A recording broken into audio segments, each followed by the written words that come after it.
Thank you for visiting Past the Wire TV, the YouTube channel of PastTheWire.com.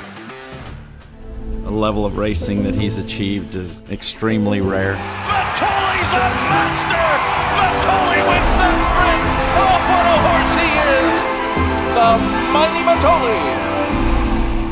Hello everybody, and welcome to another episode of Past the Wire TV. And this one is going to go into the category of our racetrack tales. But it's a little more than that, because on this show and on a bunch of future shows, you're going to meet somebody I've known for a very long time and consider a dear friend, a gentleman by the name of Ray Destefano, or Raymond Destefano.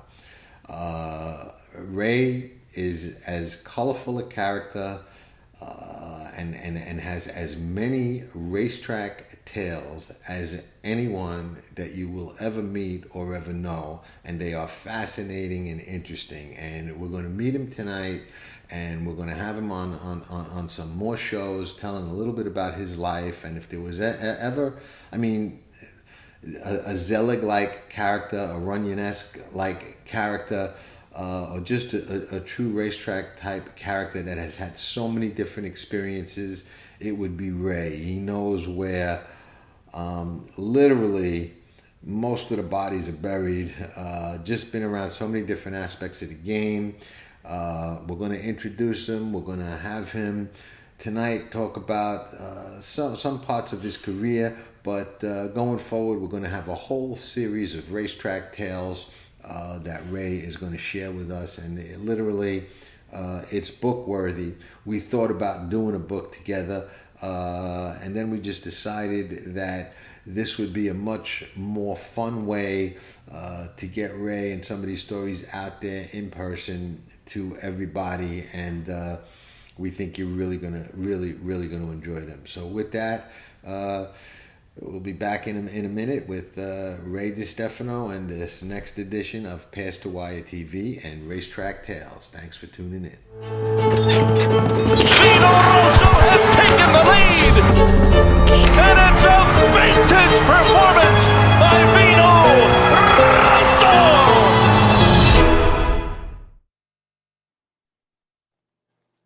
Okay, everybody, like I said, here is my dear friend Ray Destefano, who I am sure everybody is going to find super interesting, and we're just never going to run out of things to tell everybody about. So Ray, thank you so much for coming on and deciding to do the show. We talked about the book for a long time. I think this is actually going to be more fun. Just thanks. I'm so looking forward to getting some of these stories out there. You have no idea.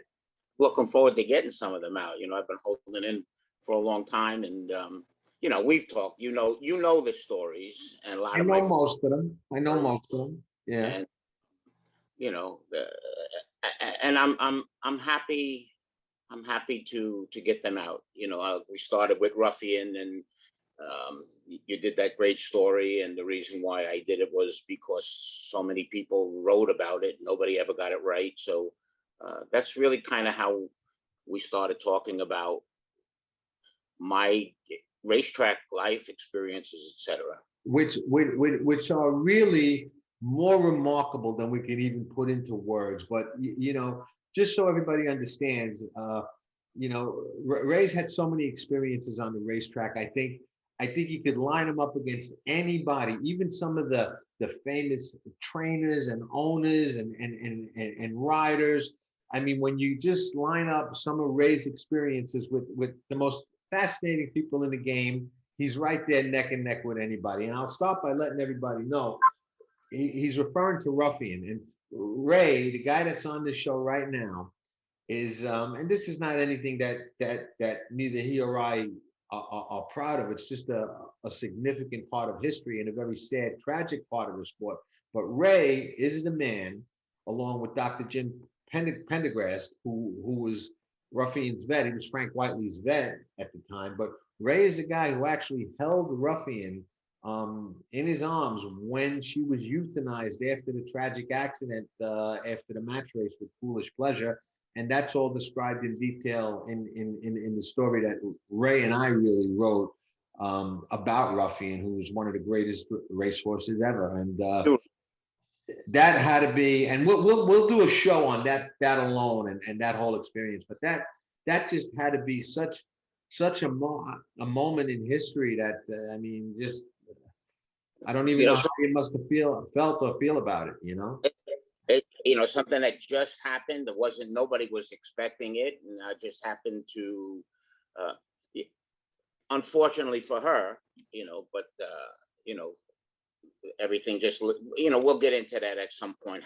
How I happened to be involved, but everything just lined up um, for my involvement, and for then later on for you to be able to do the story the way it really happened, not like a lot of people who wrote stories, the books, the movie, documentaries. We won't mention any names, but a lot of names. People weren't even there, and the way they described what happened. And I do remember you asking me to do it for I believe it was the 40th anniversary. Yeah, right about that. And I remember we decided not to really call anybody out by name We won't. and we didn't. But I remember saying something in the story about, if everybody who said that they were there was actually there, they would have had to do the operation in Yankee Stadium or something like that, Exactly. That's what I had told you, that everybody was there, but Right. the operating room the hospital wasn't that big. The operating room wasn't that big. The recovery room certainly wasn't that big.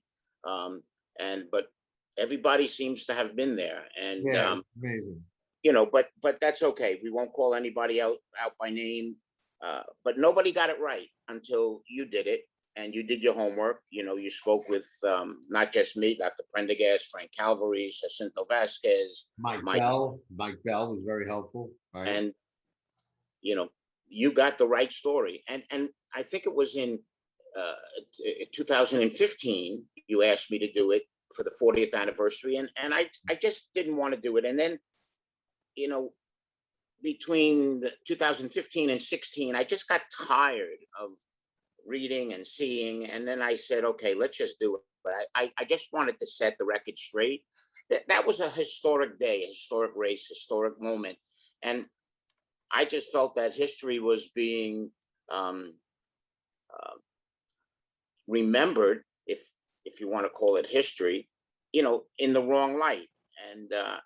And I'm glad we did it, because at least you clarified everything, and your story is the real story, and it's out there now. So anyway, thank you for doing it, and for kind of pushing me to agree to do it. Well, thank you for letting me do it. And I hope I did both you and her, and more importantly, her justice. Ray, it's just so many ways to go with you. But what I'd like to do is, before we get into details and everything, a good part of your career and how I first noticed you on the racetrack. See, a lot of people, the racetrack is different today. You haven't been going, but now, I mean, it's a whole different vibe. It's still great, and you still see the same people there. But when we went, even people that didn't know each other, we were all part of that same Naira family.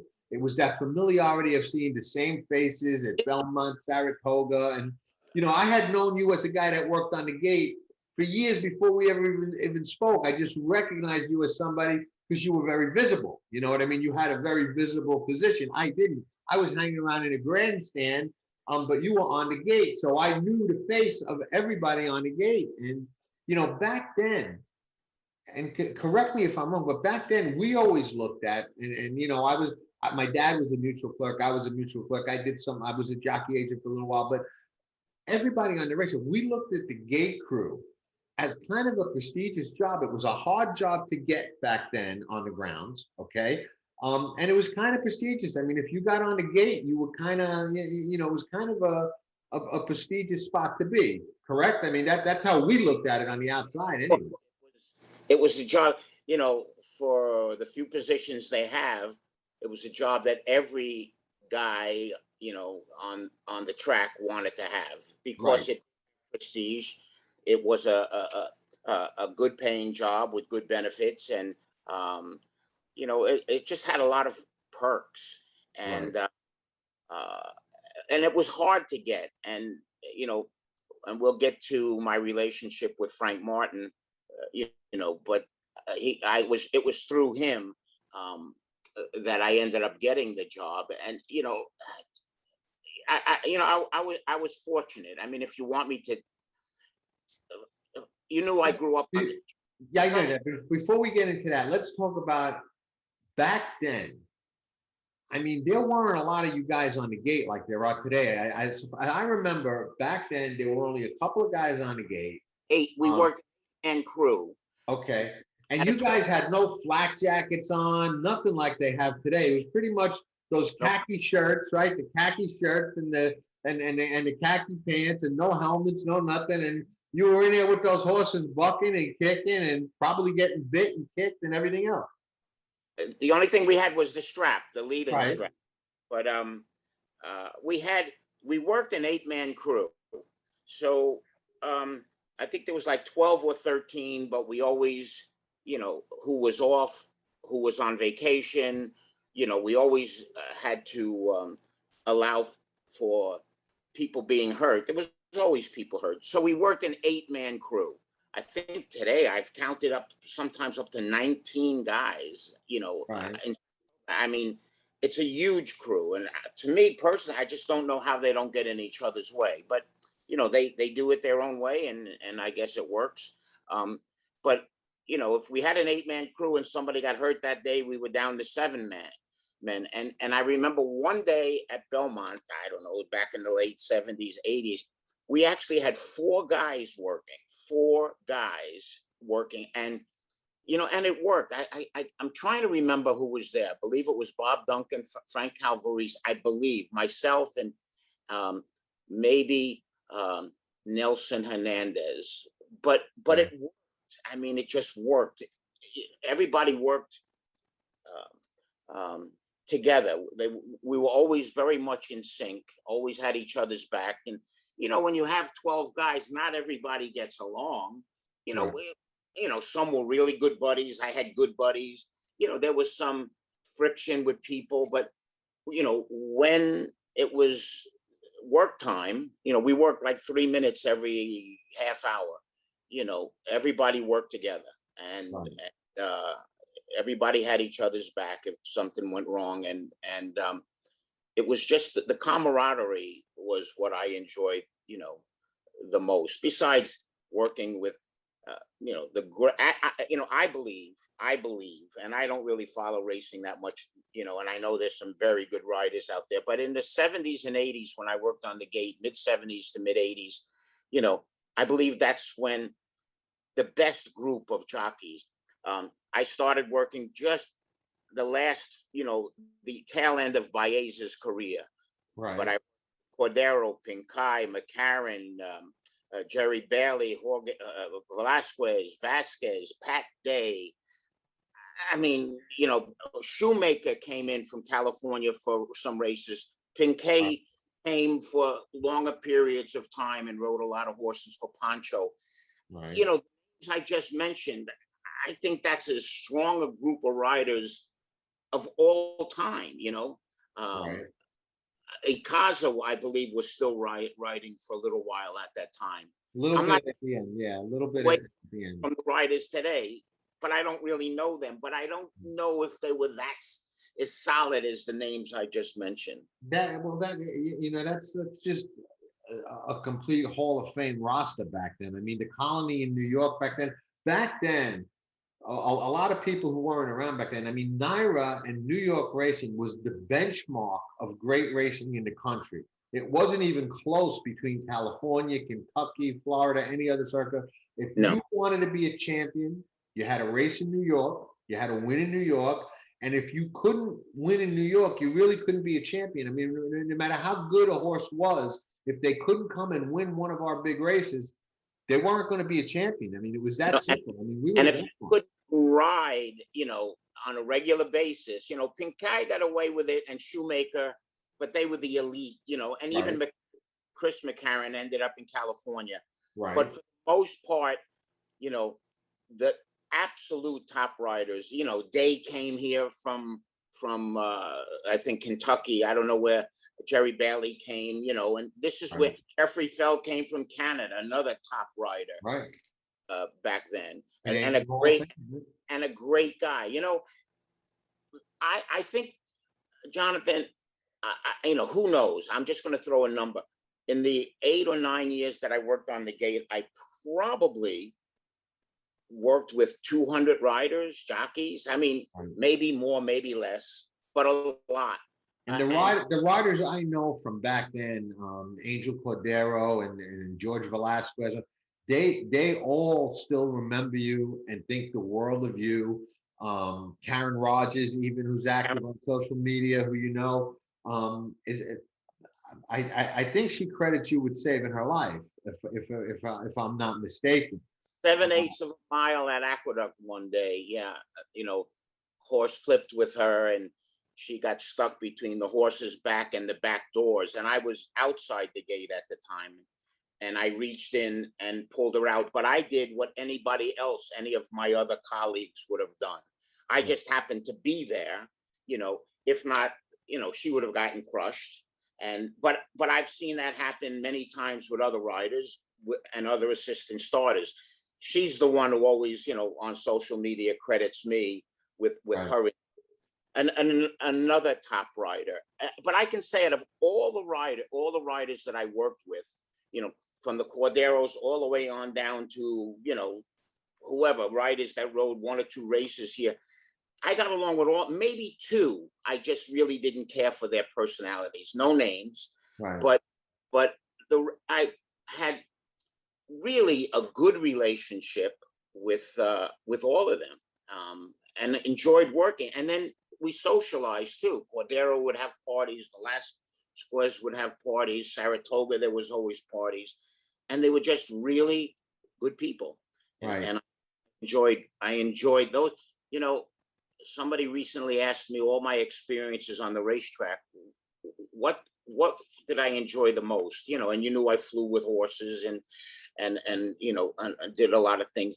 But I think my years on the gate was the greatest experience. It was a tough job. And there's a couple of famous pictures with you. There's a picture of a firmed and alley dog hitting the wire in the Belmont Stakes. And if anybody knows you, I know we have a picture of it with you circled, but there's a picture of you. You were right at the finish line on the turf as they hit the wire. And what was that like from that perspective? Like, you were standing there, they're coming down the stretch. Did you know who won the photo or no? I could tell that affirmed one, but I don't know if you look at the photo, you can see that I'm leaning, like body English, and everybody said, did the lean help or hurt? And I don't even know. I don't even remember who I was rooting for. I was just rooting for a good finish. So it wasn't that I was leaning for Aladar and it helped him win, or I was leaning for Affirmed and Affirmed one, right? It wasn't like I was leaning for Affirmed and helped him win, or leaning for Aladar and it didn't work. It's a natural thing for me to lean. It was just such a great finish. I do that, so I understand. I lean when I'm alive for a lot of money. My friend, I never knew it. It's like my poker tell. My friend tells me, he goes, you think you got a poker face? He goes, I always know when you're alive for a lot of money. I'm like, how? He goes, because you lean towards the why. I don't even realize I do it, And that's what I did. It wasn't for any particular horse. And actually on the gate, we're not even supposed to, for a race like that, but we really were told, all they want you to do is work the race. Right. And they tell you no gambling, which was easy for me because I never gambled. Which is also a rarity. You're one of the few racetrack guys that, will you just get that out of the way, have never made a bet, correct? Never made a bet. So when you get the job, they say, no gambling. Okay, no problem. And you really weren't supposed to show interest in the outcome of the race. Right. Boom. On, you're supposed to get off the track, but we did.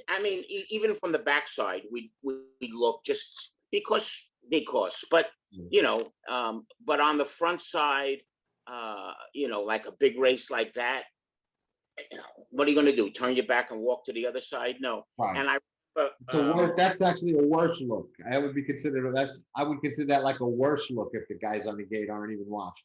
No, for big races for sure. And you know, Bob Duncan, you know, was a very, very good assistant starter, and he handled Seattle Slew in all his races. And it was, I believe it was the Jockey Club Gold Cup, one of the races that Slew broke through the doors, and he came out with him, and they reloaded him, and I believe he won that race. But there's a picture of Slew crossing the finish line in the Belmont Stake that I have hanging up, and there's a few guys from the gate I see in the picture. I'm not in that picture. I don't know where I was, out of the focus. And Bob raised his hands like in excitement, which was really supposed to be taboo, but Right. you know, handled the horse that won the Triple Crown. I would have jumped up and down too, you know. And the great thing about that was that race I handled Run Dusty Run, who finished second, but had nothing to do with it. But Frank Calvarese, who was the foreman, Right.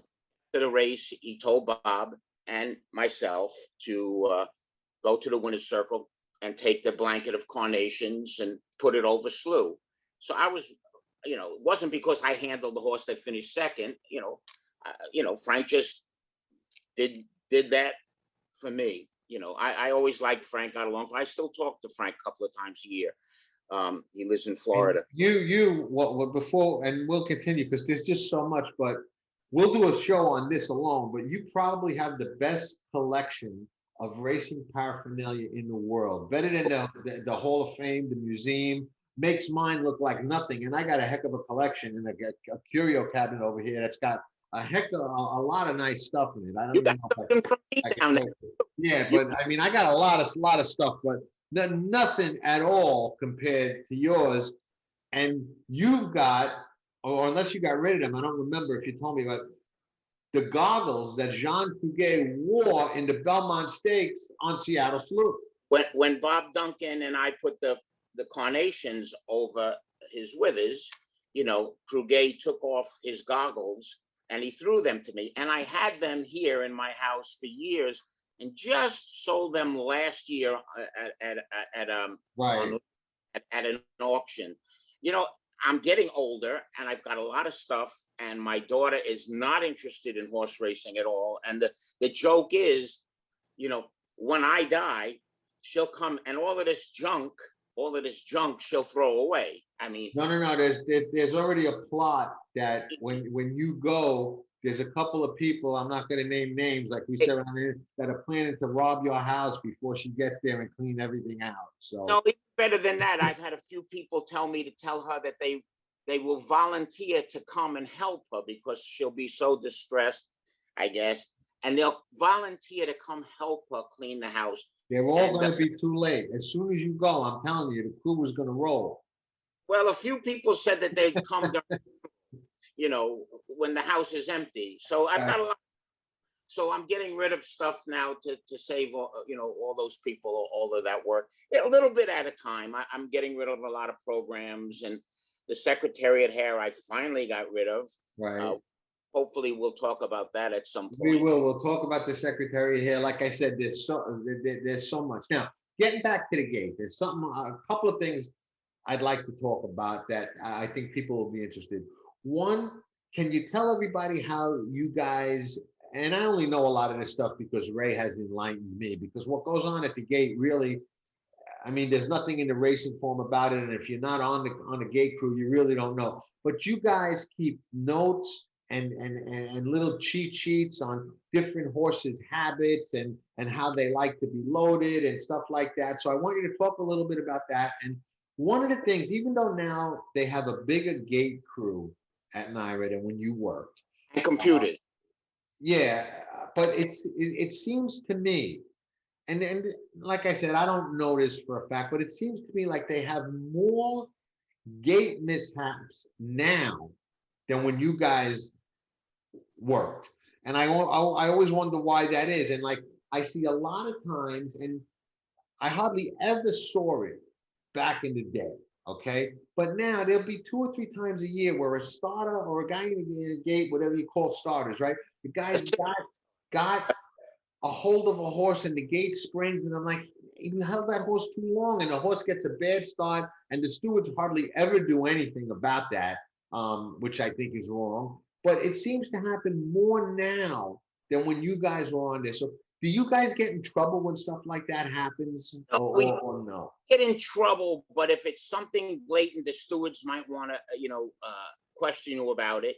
Certainly, like Frank as the foreman, he would be the first to question you, like what happened, and it's such a split-second situation that a lot of times a horse will rush the doors just as they're taking the break, but a split second before, and you're gathering him up so he won't go through the doors. Little do you know that the doors are opening. It's just, and you like the Bodemeister in what was the Preakness? Remember the horse went up, was it Bodemeister? What was the horse in the Preakness a couple of years ago? Brody Express? Yes, Boat Express. Express, right. And he went up in the air, and everybody's, oh, that guy did a terrible job. No, he didn't. It was a split-second thing. The horse was making a move right a split second before the break. The guy did what he was supposed to do. It happens. Frank knows it happens. The stewards know it happens. The jockeys know what happens. Very rarely would a jockey, there was a couple of complainers, would go in and complain. But nobody, when I worked there, nobody ever got in trouble for a horse that got left because, it was just the way things happen. It is so split second, and you really have to be, prepared. The gates open sometimes just as a horse is starting to rear up or starting to charge the doors, and you can grab them, pull them to you, and all of a sudden the horses are gone. It just happens so fast, But I don't know about the crew today. I don't really follow racing as much, and I've heard that more horses get left. I don't know why that is. I don't know the crew today, and I just know, and I say this in all honesty but humility, we had a very good crew, and a lot of people have said that the crew back then was the best crew that NYRA ever had. And with all due respect to the crew now, or the crew between me and the crew now, we worked very, very well together, and we got it done. Now we got it. Yeah, no, just so interesting, all of this stuff, and there's just so much, and we'll just kind of like preview a little bit now. You flew all over the world with different champion horses when you worked for Murdy Brothers Transportation. Before cover that, the inaugural Breeders' Cup, you flew Slew of Gold out, the heavy favorite, to race at Hollywood. And Mugger right, and Mugger, right? The entry, that was an entry back then. I don't think they taught. Now I don't know what you have to do to be an entry anymore, but that was the Mugger entry. You flew out with Slew of Gold for the inaugural Breeders' Cup, went to the party, and whatnot, which I imagine would have been a better party had he won, but it was still pretty good from what I remember you telling me about. They just lost the biggest race of all time.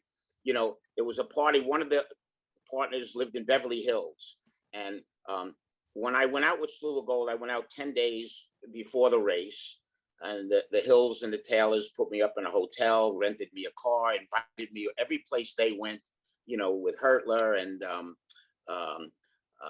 Albert Finney, the actor, was one of the owners too, and I got to know him very, very well.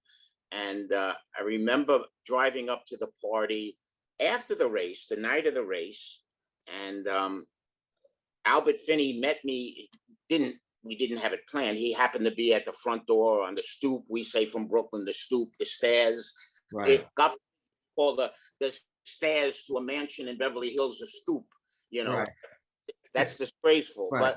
But he was there drinking a bottle of wine, and I pulled up, parked the car, and we sat on the stoop, and we shared champagne, and he was just a regular guy. He passed away a couple of years ago, but he was just a regular guy. The whole group of people, I enjoyed them very much.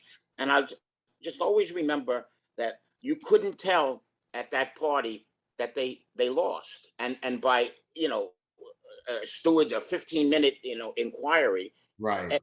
just a great group of people, and it was a great experience. I met a lot of people, and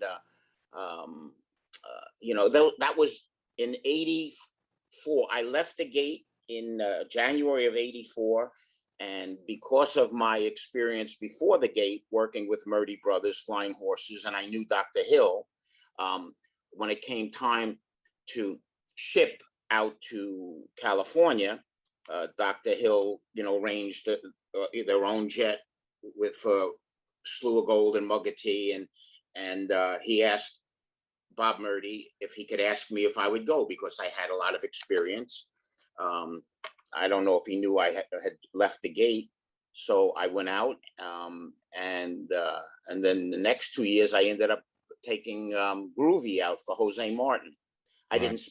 I flew out and I flew right back, but the inaugural. For those who don't know, Groovy's was one of the fastest sprinters, highest buyer figures ever, I think. Right, yeah, just 107 and change was like no problem for 3/4 of a mile for Groovy. Right. Yeah. But the inaugural was now that I see the Breeders' Cup, it makes it even more special. A lot of people don't realize. See, they don't go back. The inaugural Breeders' Cup Classic had an inquiry that was probably just about as long as the one involving maximum security in the Kentucky Derby. 15 minutes with Wild Again, Slew of Gold, and Gate Dancer. Right. Stretch. Got sandwiched. Slew of Gold got sandwiched.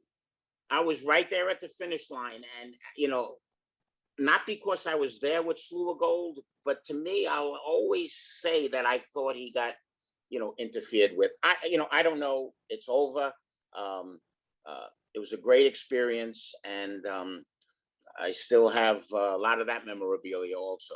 Yeah, no, that's great stuff. Now, this is a little preview of where we're going to go. Every week we're going to come back. We're going to have more stories. We're going to go through a chronological history of things people won't believe. But there's one thing I want to touch base on, and we'll do it delicately because it should be handled delicately. But it was in the news recently, so I think we need to talk about it a little bit because you just were so close to so many different things. Bob Baffert sued Naira to get the injunction against his ban lifted.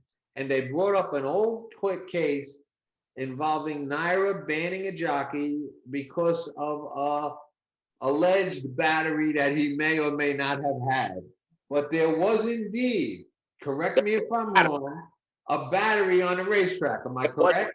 Was a battery. Who dropped it? I don't know. If I knew, I don't know if I would say, but I didn't see it fall. Right. What had happened, the horse's name was Jack's Pet. Wow, you remember that. Wow, okay, that's great. Okay. My friend Nelson Hernandez, whatever number he was, maybe 2, and I was the 3, and we kind of line up, and I was behind, waiting for him to go in the gate, and I did not see anything fall from Sawmel's hand. All I remember was Dr. Gilman, who's always at, the examining vet comes to the gate for every race, and he whoa, and he ran over to where Jack's Pet was, and he bent down, and he used to call George Cassidy, the starter for 53 years.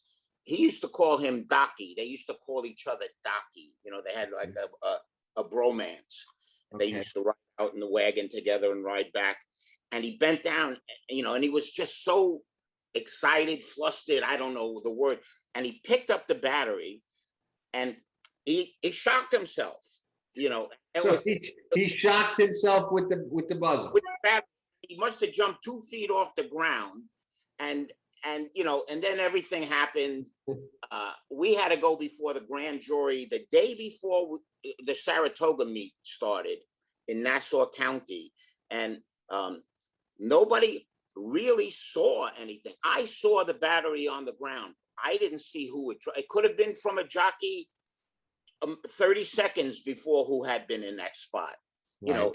The finger was pointed at Sawmel for whatever reason. Maybe it was him, maybe it wasn't. I'll never say 100% for sure it was, because I didn't see it fall from his hand, but I saw it on the ground when I saw Dr. Gilman get excited and start to run over. I looked, there was like a little whatever on the ground, and he picked it up, but he electrocuted himself too. He lit himself up. How bad was it? How bad did he react? Was it? Yeah. He literally jumped off the ground. I mean, I it must have been a pretty good shock. It must have been a shock, and that was in June of '81. Yeah, I think it was 6 furlongs at Belmont, and then they had the investigation, and on the 17th, I believe they ruled him off, and then the grand jury convened. I believe that whatever Saratoga started in '81, the day before, we all had to go before the grand jury in Nassau County. It was such an inconvenience because we were supposed to be in Saratoga. And he was not indicted, correct? I don't think he was ever indicted, and Naira had to reinstate it. He rode again at Naira. And he collected like I believe it was $200,000 for that character, because they couldn't prove it was him. Nobody saw him drop it. Nobody admitted to seeing him drop it. I didn't. I just saw it on the ground underneath where he was. But he ended up with either $200,000 or $300,000 that he sued Naira for loss of reputation or riding days, and yeah, and he rode some good horses after that. I mean, Larry had a decent career. He believed, a lot of people don't notice, but I just remember it. He broke Conquistador Cielo's maiden, not Eddie Maple. He rode that horse for Woody first 2 starts maybe. And he had a brother named Francisco who wasn't a bad rider either. Francisco Sawmill. He was a good guy, you know. He was tall, Larry. I think that was part of his problem. He was big, so it was a little awkward for him. But he was a little tall, but he could ride. Lanky, nice guy. And did he or didn't he? You know, it's like that old commercial. Does she or doesn't she? You know, only she knows for sure. I would say he knows for sure. Well, he passed away now. Maybe other people. I don't know for sure. You know, and I'm not going to venture a guess. It just happened to be underneath him when Gilman saw it. How long it had been there? 1 second, 5 seconds, 20 seconds? I don't know. Right. Was that the only time in your career you ever heard of a battery being found on the racetrack? The only time. And, you know, I don't know if one was ever used, you know, but I mean, if whoever used it that day, that wasn't the first and only time they used it. I don't think. You know, I'm sure, but I knew nothing about batteries. That was the only battery incident, and it happened to be a big one that I was not involved in. That I was not even witness to the incident, not the perpetrator. Right. Well, and you testified in front of the grand jury, so. Last thing we'll leave with, because we're going to be back with a lot more stories. This is also sad. I mean, some of these things have tragic undertones to them. But you had breakfast with Mike Hole the day that he allegedly killed himself, and I say allegedly because there's always been talk that may have not been a suicide and may have had to do with a lot of things that were going on. That was in the middle of a big race fixing scandal. It was the crew that they and he had apparently reported a bribe to the stewards that they were investigating and they wanted to talk to him again about. Right. And you just walk us through that, and we'll wrap up with that. You had breakfast with him that morning, and later that day he killed himself. What's your recollection of what happened? I always remember it. I was schooling at the time. The assistant starters, they break up. Some school at Aqueduct, some school at Belmont, and some have the morning off, and they don't have to be to work until, you know, the way they schedule. So I was schooling for a week or that period of time at Aqueduct. Schooling started from 7 to 9. At Belmont, it was 7 to 9:30. I went to the kitchen to have a cup of coffee before I got there, maybe 20 minutes to 7. And another assistant started, Nelson Hernandez, actually the fellow I told you who had Larry Sawmill's horse that day. He came in, and Mike Hole was sitting there. So we sat down with Mike, because we knew him from the afternoons, and just chatted, about whatever, the day's races. The guy didn't look to me, and I'm not a psychologist, like somebody who was about to kill himself in 12 hours. He didn't look depressed. He wasn't talking.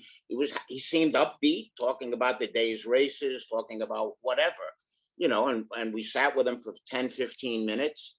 And the next day he was dead. So my feeling is, again, not a psychiatrist, a psychologist. I wasn't in his head. It's very hard for me to believe that he killed himself. Maybe he did. I don't know anything other than my own personal opinion. Right, but there was nothing that you saw, red flag, depressed, just not himself, nothing. Happy, talking about the races yesterday, the day before, today's races, something happened in the gate, just regular chatter, not nothing. He was from England, but he was successful here, and he was known as a hard riding, good rider. I mean, I used to like the way he rode. I thought he was very, very a nice guy. Underrated. Yeah, really nice guy, and underrated. Hopefully, we'll be able to cover some of the other riders in your show, because I can't say enough about some of them, like especially Cordero, and maybe next week I'll just tell you the first horse I ever handled as an assistant starter and the little story behind that.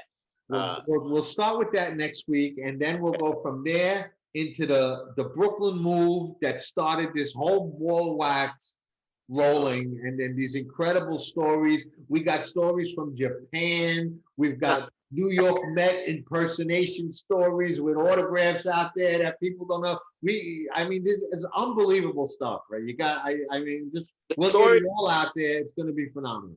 The stories are rated from G, PG, R, I would say even all the way up to X, but we won't get into the X-rated stories. I may get some X stuff. Maybe on personal phone. I'm kind of kidding, but there's all kinds of stories, and I'm just happy to talk about. We were going to do the book. Yeah, we were going to do the book, but I think this is better because people get to see you, and the conversation back and forth is better. And anybody who's got questions for Ray, you can send them to Pastor Wire. We'll answer them. We'll get them on the show. This is going to be on YouTube and on the site. You can put the questions in the comments on YouTube, and we'll get to them in the next episode. So any questions you have about anything that we spoke about, or any of the stories that are coming up that you want to know about, or any of the horses that Ray handled, anything at all, or how things back then, shoot the questions at us. We'll get them answered. This is going to be a great series. Ray is a gentleman, good, dear friend, fascinating guy, and has the two best things: the best stories and the best collection of paraphernalia that you will find in the Sport of Kings anywhere. It's dwindling. It's dwindling as we speak. It's dwindling, but that's okay. It's dwindling. Right. And if you want to make Ray any offers on any of his stuff, he'll entertain them. I'm sure he will. I'm just happy, Jonathan, that now other people will get to enjoy some of this stuff. Nobody in my family, and again, my daughter wouldn't know the difference between Secretariat hair and a lot of this stuff, all serious, would be thrown away. So right. Now that it's time, and it hurts. So breaking the ice for me was the Secretariat hair. That was like my, right. Now nothing else matters, right. The goggles, the programs, all these other things. So anyway, we'll talk next week. Yeah, those are great pieces of history, though. I mean, I don't blame you. You got to get. What can you do with them at some point? You know what I mean? Especially if she doesn't want them. They mean nothing to her. And so okay, fine. She's better off with the money anyway. You know what I mean? What are you gonna do? She's better off with the money. I'll get it. I have enough time to spend some of it. Yeah, anyway. Yeah, I'm sure you will. Thanks everybody for tuning in. Ray Destefano, thank you so much. We will be back next week with more. We're going to have a Ray episode of Racetrack Tales every week going forward till we run out of stories. So we may be going for a while. So ciao for now. Thanks for tuning in. Thank you, Jonathan. Thank you. Nobody does it better.